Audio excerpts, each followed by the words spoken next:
Now, ladies and gentlemen, the very first thing before I introduce audit risk here that you're supposed to know are the relationships between these practitioners. All right. So we have the audit firm, we have the shareholders of a company, and then we have, in this case here, the directors. So remember, it normally starts with shareholders. It normally starts with who? With shareholders. So shareholders, like for example, could come together, all of us here, like say 1,000. And then we do what? We contribute, each of us, for example, 1 billion. That will be a lot of money. We contribute in this case here, for example, just 1 million Kenya shillings. So if that happens, then I will be having 1,000 millions, which is the same as 1 billion, 1 billion, 1 billion. So once in this case here, we have 1 billion, we'll be able to say, hey, let's in this case here invest this money, for example, in a college called RCM Limited. Yeah, in this case here, college with what here shares. And then we give these shares here to who? To the shareholders in accordance to the agreements. There are others, in this case, you put in more money, they get more shares, etc. But now there is one thing that we must agree, ladies and gentlemen, between all of us, that these people, 1,000, cannot sit at Nairobi headquarters, where RCM here is based, and then they start managing all of them RCM. It's not possible. So what they shall do, they'll be able to look for a team of, say, 10 people in the name of executive directors. So in the name of executive directors, and these executive directors now will be the ones who will be running the day-to-day operations of the company. These other 990 will go back home, wait in this case here for reports and results. All right? So they go back home. Now, please listen. When these 10 people, the executive directors, are appointed, we expect them to run the company professionally. That's why we chose. We said this person is capable of running this college very well. So please go be in the board. So 10 of them, right? So then number two, apart from running the business, we expect them, in this case here, to prepare financial statements. This is one of their requirements here. They have to prepare financial what year? Statements. So remember, these financial statements, they'll not just be prepared anyhowly. They must be prepared in accordance to the agreed international framework. So they must prepare financial statements in accordance to what year? Somebody IAS or what year? IFRS. And then number two, remember, once we have appointed the 10 people, automatically they become our agents. They'll be doing this business on our behalf as shareholders. So there is what we call an agency relationship. For example, like right now here, I could be wanting to buy a great building in town for the college here. And I may not be having that prowess, that knowledge of buildings so much. So in that case here, for example, I could appoint one of you, for example, as CPA Dan. So I talk to CPA Dan. In this case, CPA Dan is able to procure, for example, this house on our behalf, on my behalf. So automatically, I would have done this job. But simply because Dan seems to be knowing so much about buildings, I'm passing on the baton of doing this work to Dan on my behalf. So then Dan becomes my agent. And once he becomes my agent, then there will be what we call fiduciary responsibilities. Fiduciary responsibilities. Fiduciary responsibilities. So fiduciary means what? That we expect them to do everything in good faith, representing our interests at the very best. Among us, the fiduciary responsibilities is the preparation of what your financial statements here. And they must, in this case here, prepare financial statements in accordance to what here? This IFRS. They must prepare these financial statements in accordance to these IFRS here. Now, ladies and gentlemen, please listen and listen to me very well. So you see, at the end of the day, the financial statements they prepare may not be correct. They may be misstated. All right. They may not be complying with the international accounting standards or international financial reporting standards. And that is why these shareholders, now they need to think of a third person, a third party who will be coming in as an expert to come and look at the financial statements that have been prepared by these executive directors. So this third party is the one now we are calling what here? An auditor. And now remember, before I introduce this audit risk, ladies and gentlemen, the auditor must be independent of these executive directors. They must be independent of the executive directors. And that is why, as we appoint them, they must look at the ethical guidelines. They must go through that check list of what are the ethical threats. And I don't want to cover this today, but remember the acronym of SAFIS, Mr. SAFIS. If you remember this acronym, that will be enough. Mr. What here? Mr. SAFIS. So as we appoint the auditors, we don't want to have auditors who have some prior relationships with these executive directors. Because remember, these auditors are supposed to come and check the work of these people and give an opinion.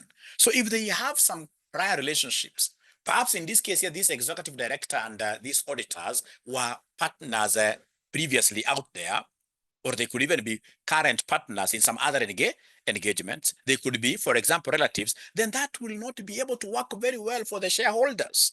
The shareholders really would love this concept of what here? Independence. The concept of independence is not clear enough. Are you able to hear Mwalimu? Are you able to hear Mwalimu? Are you able to hear Mwalimu? Thanks for raising that. Are you able to hear Mwalimu now? Ah, great. They are able to hear Mwalimu somehow. It's clear now. Okay, great. Thank you for that. So in this case here, we expect, ladies and gentlemen, these people here to be what here? To be independent. We expect them to be independent. Now listen and listen to me very, very well. Listen and listen to me very, very well. Now, as we talk about, now we have the shareholders here of RCM. We have in this case here, the executive directors, and then we have in this case here, this person that we are calling who? The auditor, who is coming to review the work done for this, so that these particular statements prepared here will be credible enough. These people now will be able to trust them even more. Once the auditor has given them a green light and say that these financial statements are okay, so the shareholders and the other stakeholders will trust the financial statements will be more credible, Now, ladies and gentlemen, remember as we come now to audit these financial statements, there is that risk that whatever opinion we are going to give may not be correct. And that is now what introduces me to this concept here that makes so many of you fail in your exams. What we call audit, what here? Audit risk. What we call audit risk. So by definition, is there somebody who can just try, just assist here by your own language? What do you understand by these particular terminologies here? What is audit risk? What is audit risk? In your own language, what is audit risk? Then I'll be able to tell you why people fail in these papers, AA and AAA, every other day, and yet these are the easiest papers. What is audit risk? Please give me your definitions. Give me your definitions kindly. Give me your definitions kindly. Give me your definitions kindly. What is audit risk? Now, ladies and gentlemen, audit risk basically is the possibility. It is the probability. It is that chance that an auditor may end up giving an inappropriate opinion, may end up giving a wrong, if you allow me to use that, may end up giving a wrong opinion when the financial statements are materially misstated. when the financial statements are materially misstated. How I wish somebody was able to prompt me with that AI, which takes notes for you. There is that AI that takes notes for you. That AI would have been the best in this regard, so that you guys can concentrate seeing what Mwalimu is saying than you guys writing so much. There is this AI that takes notes on your behalf. That AI is a powerful tool. I've turned it on now. Great. I've turned it on now. So the audit risk, risk means what? A chance. It means what, ladies and gentlemen? Possibilities. That there is that possibility that this auditor may end up giving an inappropriate conclusion, inappropriate audit opinion when financial statements are materially, the key thing is materially misstated. Remember, financial elements are said to be material, not financial statement, but elements. These elements in the financial statements, they are said to be material when they are of a significant value.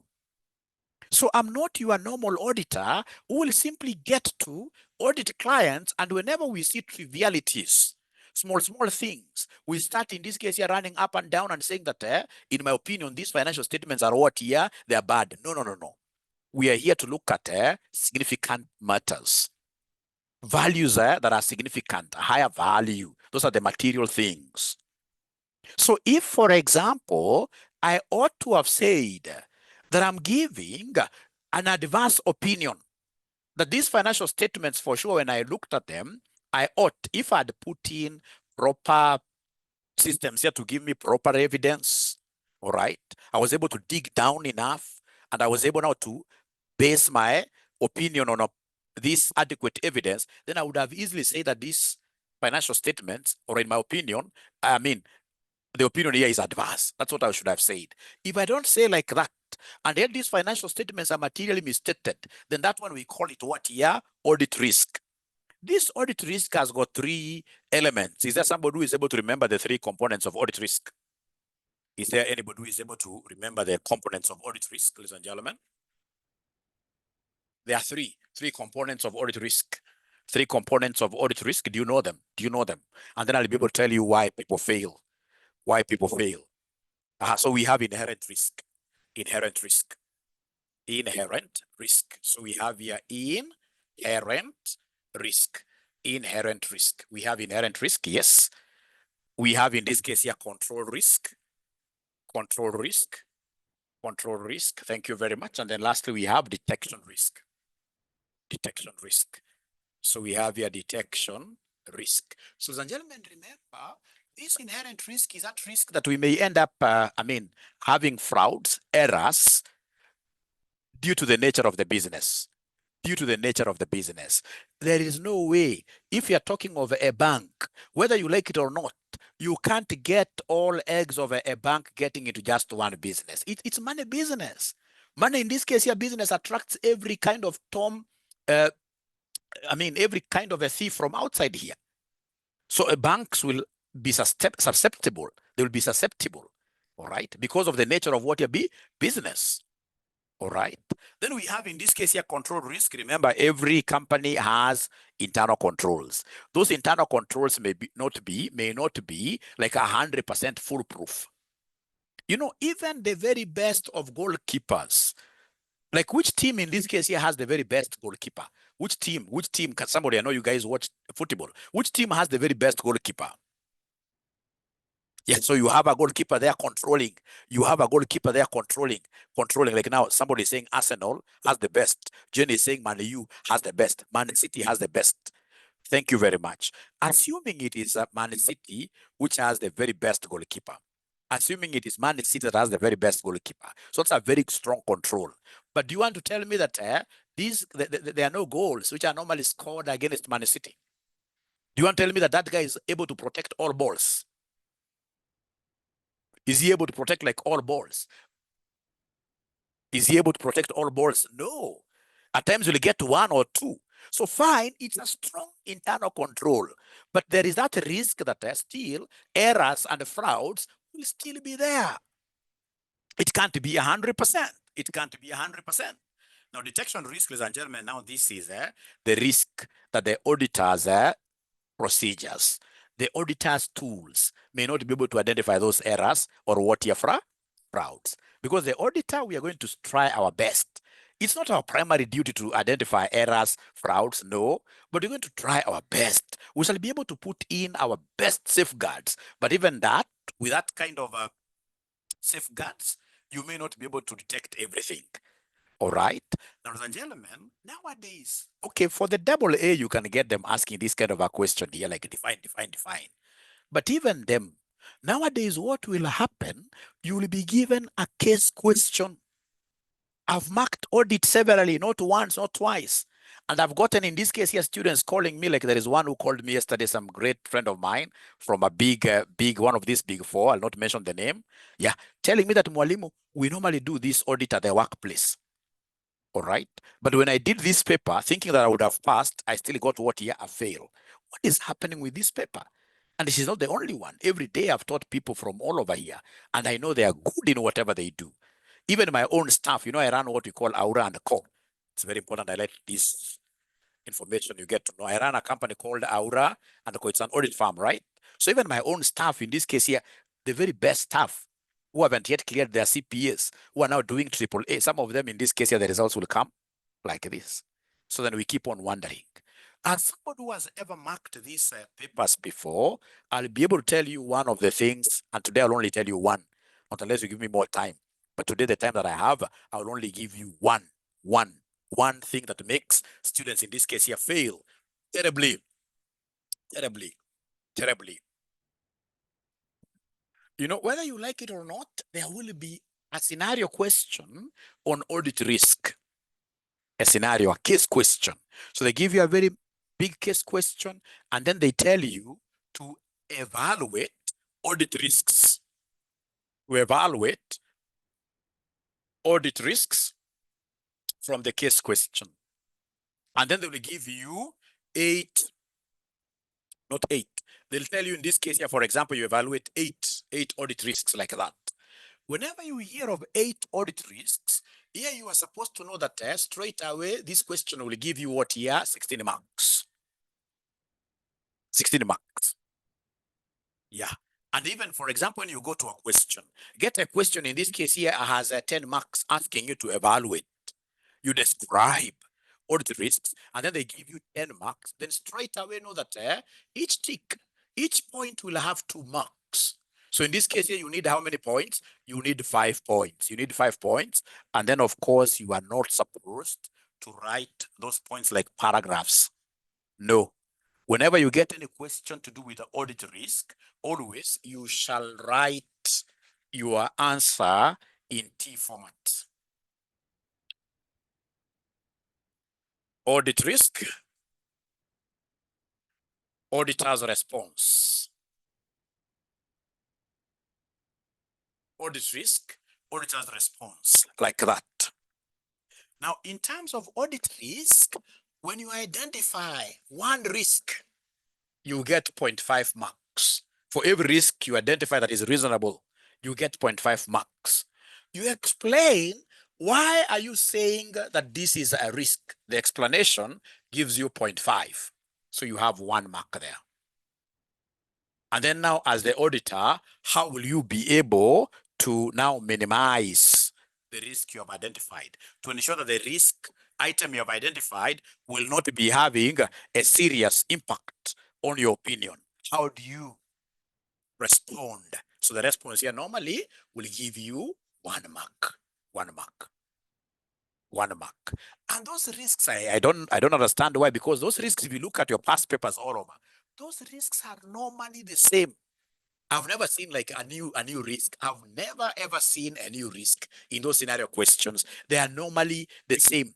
Like which risk? For example, you'll be told that Aura and Co will be auditing XYZ for the very first time. That XYZ is a new client. Is a new client. By the fact that you are a new client, there is a very, very big risk that we may misjudge you.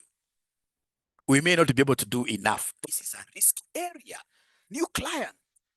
Now, ladies and gentlemen, new client automatically, this presents a very, very big risk that you may not be able to dig enough information, be able to audit this guy effectively. Now, even ourselves, for example, the young men who are here, when you see a young girl for the very first time, you met this girl, say for the last 30 minutes, most of us in this case here, we tend to misjudge them very fast. Yeah, you simply look at, for example, the dressing, and then you say, this is a slave queen, isn't it? And this lady could be beautiful even in the inside. All right. All right. Inherit. Okay. Okay. Great responses there. So in this case here, we have a new client. So when you say that this client is new, I mean, why are you saying that this is a risk? Because you must give us the concept of the why. Why? Why? Are you able to give me the reason why a new client, in this case here, portends a big risk for you as an auditor? Are you able to give me the reason why you are saying that a new client portends a big risk for you? So if you're reading a case question, you're told that Aura and Co has gotten XYZ and XYZ is a new client, automatically you pick that concept of a new client as a risk. So I'm waiting to see what you guys will be able to tell me. Why are you saying the new client is really a risky stuff? Is a risky stuff. We don't know anything about them. Lack of familiarity, no. No experience about them. You don't know them. We don't know them. We don't know them. So, ladies and gentlemen, normally what we do, and you can, I don't know whether you this thing will be able to give you, normally do. Whenever you have a new client, there is an audit risk since we don't have cumulative audit knowledge of the client. We don't have cumulative. We don't have. We do not have. We don't have cumulative audit knowledge, audit knowledge, audit knowledge, audit knowledge of the client, audit knowledge of the client. We lack that. We lack that. So, for example, we know that their opening balances may not be correct. So, of course, you can be able to say so many things here, like lack of information about them, etc, etc, etc. All right. But now, what safeguards do you put here? What is the auditor's response? As an auditor, what are you going to do? Tell me something to write here. As an auditor, what are you going to do? As an auditor, I'm giving you exactly 1 minute.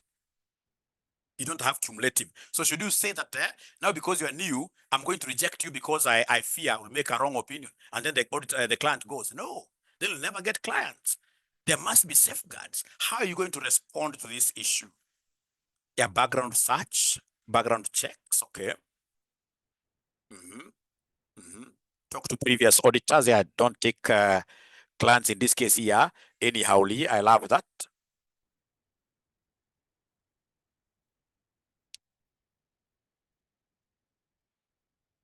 Minutes, okay. Now, ladies and gentlemen, here the proper response is, as an auditor, if it's a new client, more time and resources. More time and resources will be devoted to understand the client better. So the first time I'm auditing a client, and this is very, very practical, even at Aura and Co. The first time we are auditing a client, that client may not really give us like serious profits. May not give us like serious profits because we're going to spend lots of time to understand this client. We're going to test like now substantive. So in this case here, use more substantive tests. Use more substantive what here tests for this client here. Use more substantive tests. Use more substantive what here? Substantive tests. You know, substantive tests are the ones that you normally use practically. The RAEOU, RAEOU, analytical procedures. We have an inquiries and third-party confirmation. So like now here and the inquiries, I will inquire quite a lot to be able to gather understanding of this client here. I'll be able to ask in this case here something quite huge from the outgoing auditors. I'll be able to ask their banks. because I want the opening balances yet to be correct. I have to do data's circularization. I must do lots of it. Like now, most of the things you guys have been telling me, they oscillate around here. Inspection, observation. I have, like I saw somebody mentioning there, I have to do recalculations. So it is analytical procedures. We have in this case here inquiries and third-party confirmations. We have inspection, we have observation, and then we have recalculation and what here? Reperformance. Recalculation. So for example, when they tell me that, you know what, I did this bank reconciliation, I'll tell them no problem. I'll have to run through, I'll have to do my bank reconciliation personally. In the other clients that I'm normally used to, I know their level of what here? Proficiency, their level of efficiency. So I don't have to do a lot. Of course, there is also the element of familiarity, but that is a bit better than what here, than having to work with a new client. So like now, ladies and gentlemen, that is really a very, very good thing that you guys should be able to mention. Look at how I'm structuring my answer. Now, from there, ladies and gentlemen, you will be told in the scenario that we have here what we call development costs. Whenever there are development costs, automatically that's a risk. That's a risk. Development costs. So there is a risk that the intangible assets may be materially misstated. Listen to the language I'm using. I'm not saying that the intangible assets are. I mean, no, I haven't yet started testing things. You use the word maybe. So in this case, you know, development costs, chances are intangible. So why are we saying that these are risk? It's because intangible assets maybe materially, in this case here done what here, misstated here, maybe materially misstated. Now, what they are calling development costs, perhaps in this case, he has not met the idea of, has not met the concepts of IS 38. Voice breaking. Oh, we shall overcome. We shall overcome. We shall overcome. Are you able to hear me now a bit better? Are you able to hear Mwalimu a bit better? Okay, thank you so much. Thank you so much. We shall overcome. I'm almost finishing. Almost finishing, yeah. So remember, whenever you hear of development costs, that's a technical thing. Technical thing. Why? Because most of us, we normally capitalize even research costs. And research costs are never supposed to be capitalized. Remember, according to IS 38, you should only start capitalizing. This is R&D. We call it research and development costs. When we are seeing some light, when there is a possibility, a higher possibility that whatever you've been researching and developing will see the light of the day, will be sold, for example. Now it has gotten to that point where we can see that this thing, we've been making this vehicle up to this level, all right, all along. And perhaps there are even people who are interested in buying. Then this now has to be taken to development as an intangible asset. So then as an auditor, what do I need to do? Whenever I see anything to development cost, as a response, I will simply ask for a break. This is the easiest. You will simply ask for a detailed breakdown of this expenditure. A detailed breakdown of the expenditure. A detailed breakdown of the expenditure. I will inquire from management. I will inquire from management as to the reasons that makes them believe that this particular cost should be capitalized. So there must be inquiries here. All right. If in this case here there are clients outside there that have developed interest in this particular prototype, we normally call them prototypes, then I will have to look at the documentation. They express in this case here the interest verbally, and then somebody is taking this thing to the balance sheet. So the assets are normally what here? Overstated. Ladies and gentlemen, please listen. If you look at what I'm doing, and this is what kills you, if you have ever done, you'll get students here who have ever done this AA and AAA even 3 times. You see, for example, when you look at your statement of financial position, I see something. Yeah. When you look at your statement of financial position, you have in this case here non-current assets. So non-current assets, you have PPE, you have intangible assets, you have intangible assets, etc. You have current assets, we have inventory. If you look at how I'm identifying my risks, you must always place a risk to a particular component. To a particular component. So when, for example, they give you something like refurbishment cost, you must have seen that. Refurbishment cost. Some refurbishment costs are not supposed to be expensed. Most of these directors will just mention its refurbishment, give you, for example, just one blanket cost item in the income statement. You'll tell them, no. I know some of these refurbishment costs went into making our assets bigger for them to generate bigger revenue. So for example, if it's a lorry that we have, and then we change engine, when we change the engine, this lorry will be able to move faster, will be able to do more work. So you see now the lorry expenditure, the lorry cost, the engine cost cannot be taken as a refurbishment cost. Cannot be a refurbishment expense in the income statement. That ought to be capitalized because it's a capital expenditure. You know, we have what we call capital expenditure and revenue expenses. Yeah, should be capitalized like that. We have what we call capital. So you need to really, there's no way you'll tell me that this is a risk that will lead to assets being materially missed. Which assets? Asset. If you don't tell us the asset in question, then you get a zero in the entire response. You get a zero in the entire response. So, and we have got so many risky areas. If you look at, for example, your case questions, for example, we have construction loans. We have a risk in terms of how they are classifying leases. We have a risk, for example, on payable. We have another risk that I normally see every other day that in this case here, sales has been declining. When you see sales declining, that's a risky thing.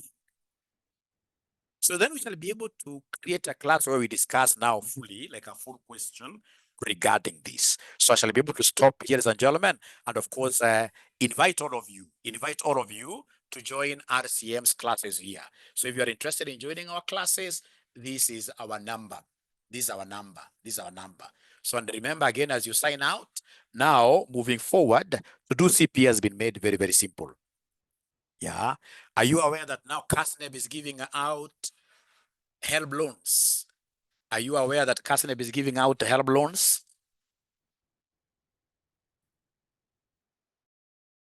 Our students, about 100 and something students last time, they were able to get school fees. You get school fees of up to 60,000, school fees, 60,000. And then they pay for you exams up to 40,000. You see, like if you get 60,000 paid to RCM, if you get 60,000 being paid to RCM, this will be your fees, say, for 4 semesters. All right. And then we'll start paying this loan when you clear your CPA. They have given you a 3-year period where they will not, in this case, here, call you to repay back their loan. Yeah, most of the university students don't have a problem with these loans. They have known that help is quite a nice thing.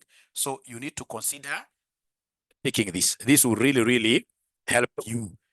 Yeah. So that is it. And if you're interested with also these loans, please call this number. Please call this number. Otherwise, thank you so much.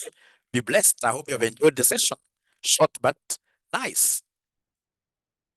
And I hope you guys will be able to pass your exam. You'll be able to pass your exam. So thank you so much. Bye. Bye. Bye. Bye. Great. Bye. Bye.